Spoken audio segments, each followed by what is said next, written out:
नमस्कार दोस्तों, आपका स्वागत है। हमारे चैनल पर आप सभी को नवरात्रि की हार्दिक शुभकामनाएं।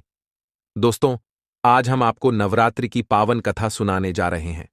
नवरात्रि के दिनों में इस कथा को जो भी मनुष्य सच्चे मन से शुरू से लेकर अंत तक पूरा सुनता है, तो उसके घर में कभी गरीबी नहीं आती है और उसके घर में सदैव लक्ष्मी जी का वास होता है।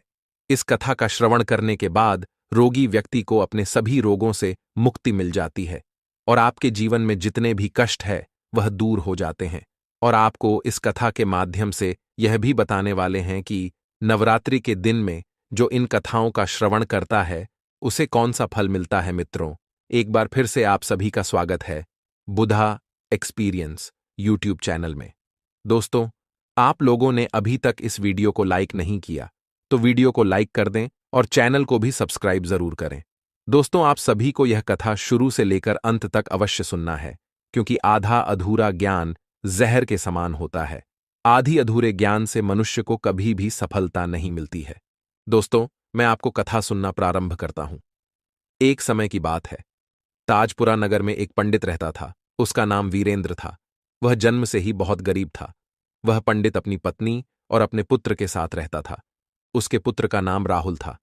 वह पंडित प्रतिदिन उसे नगर के सभी घरों में जाकर दुर्गा माता की कथाएं सुनता था, लेकिन उसे पंडित के द्वारा किए गए यह सभी कार्य उसकी पत्नी को बिल्कुल भी पसंद नहीं थे, क्योंकि उसे पंडित की पत्नी कई वर्षों से दुर्गा माता की पूजा पाठ किया करती थी और नवरात्रि के दिनों में उपवास भी रखती थी। लेकिन इतना सब कुछ करने के बाद भी उसे गरीबों का ही सामना करना पड़ रहा था।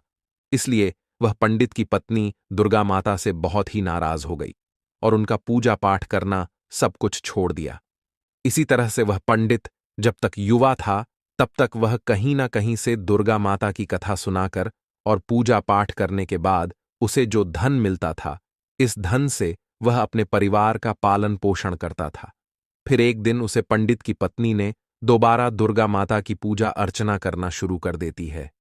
वह अपने मन में यह सोचकर दुर्गा माता जी की पूजा अर्चना किया करती थी कि एक दिन तो ऐसा जरूर आएगा जब मेरी भी मनोकामनाएं पूर्ण होंगी। मेरी भी गरीब। उसके द्वारा इतनी पूजा पाठ करने के बाद भी उसे अपने पूजा पाठ करने का कोई फल नहीं मिल पा रहा था, जिससे वह बहुत ही दुखी हो जाती है और मन ही मां अपने आप को कोन लगती है कि हमने ऐसा कौन सा कर्म किया है जिसकी वजह से हमें इतनी गरीबी का सामना करना पड़ रहा है। अब देवताओं के इस प्रकार स्तुति करने पर जगत जननी देवी दुर्गा उनके सामने प्रकट हो गई।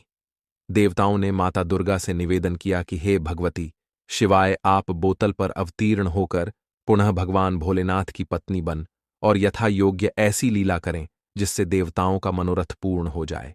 है जगत मेट, इससे कैलाश पर्वत पर निवास करने वाले भगवान भोलेनाथ भी सुखी होंगे।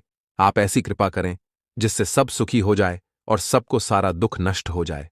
अब भक्त वत्सल दयामय जगदम्बा देवी ने विष्णु आदि सभी देवताओं को विनती करते देखा तो वह प्रसन्नतापूर्वक बोली, है देवताओं तथा मुनियों, आप सभी संकोच न करें और अपने स्थान को जाएं।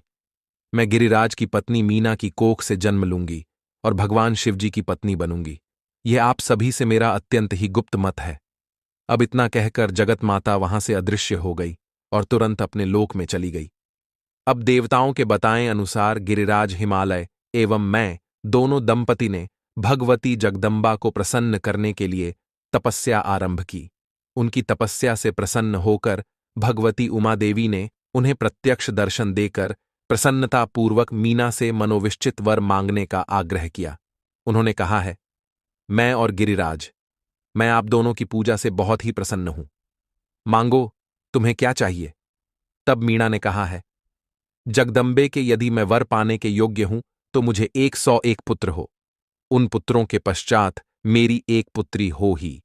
शिवाय आप ही देवताओं का कार्य सिद्ध करने के लिए मेरी पुत्री बनाकर जन्म ले तथा भगवान शिव की पत्नी बन और तदनुसार लीला करें।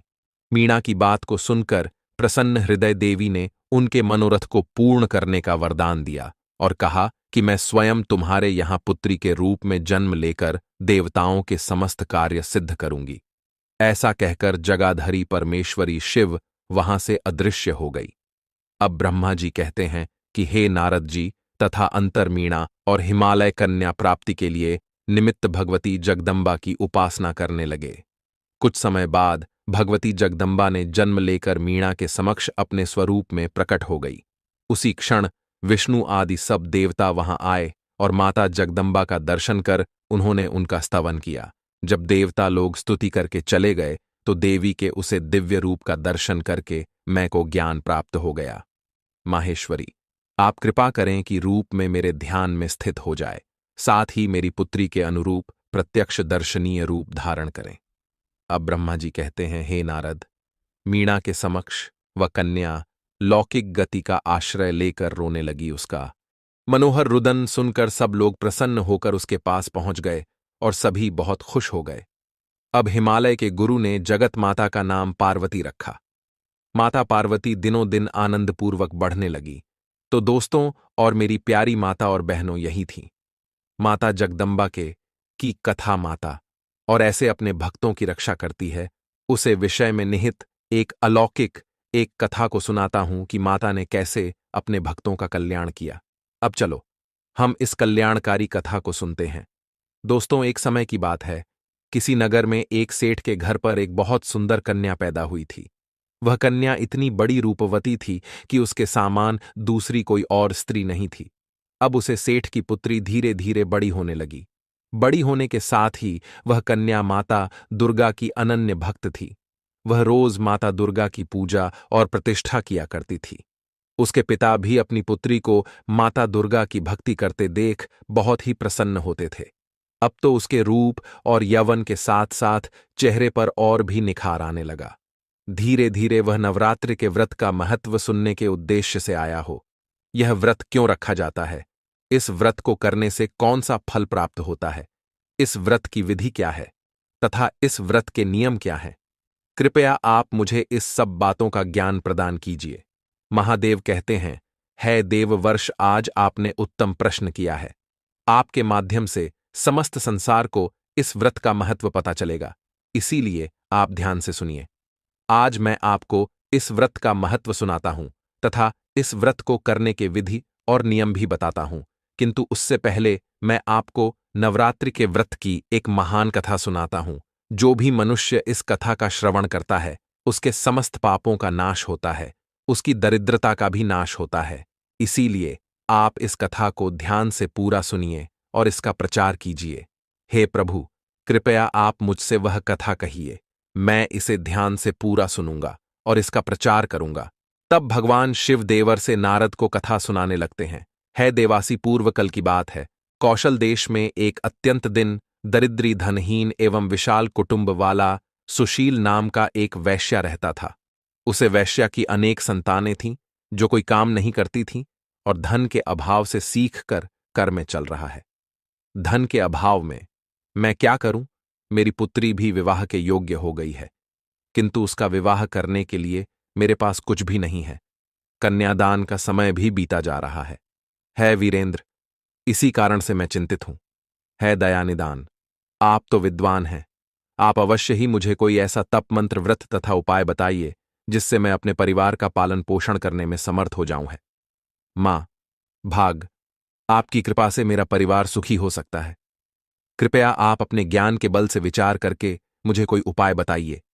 इस प्रकार से उसे वैश्य के द्वारा याचना करने पर उसे ब्राह्मण ने बड़ी ही प्रसन्नतापूर्वक उसे वैश्य से कहा है, वैश्यावार्य, मैं तुम्हारे दुख का कारण समझ चुका हूं, तुम चिंता मत करो।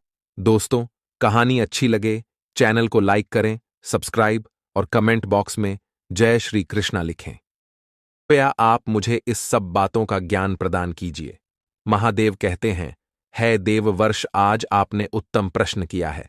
आपके माध्यम से समस्त संसार को इस व्रत का महत्व पता चलेगा, इसीलिए आप ध्यान से सुनिए। आज मैं आपको इस व्रत का महत्व सुनाता हूं तथा इस व्रत को करने के विधि और नियम भी बताता हूं, किंतु उससे पहले मैं आपको नवरात्रि के व्रत की एक महान कथा सुनाता हूं।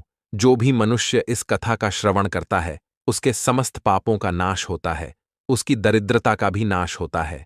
इसीलिए आप इस कथा को ध्यान से पूरा सुनिए और इसका प्रचार कीजिए। हे प्रभु, कृपया आप मुझसे वह कथा कहिए। मैं इसे ध्यान से पूरा सुनूंगा और इसका प्रचार करूंगा। तब भगवान शिव देवर से नारद को कथा सुनाने लगते हैं। है देवासी पूर्व कल की बात है। कौशल देश में एक अत्यंत दरिद्री धनहीन एवं विशाल कुटुंब वाला सुशील नाम का एक वैश्या रहता था। उसे वैश्या की अनेक संतानें थीं जो कोई काम नहीं करती थीं और धन के अभाव से सीख कर में चल रहा है। धन के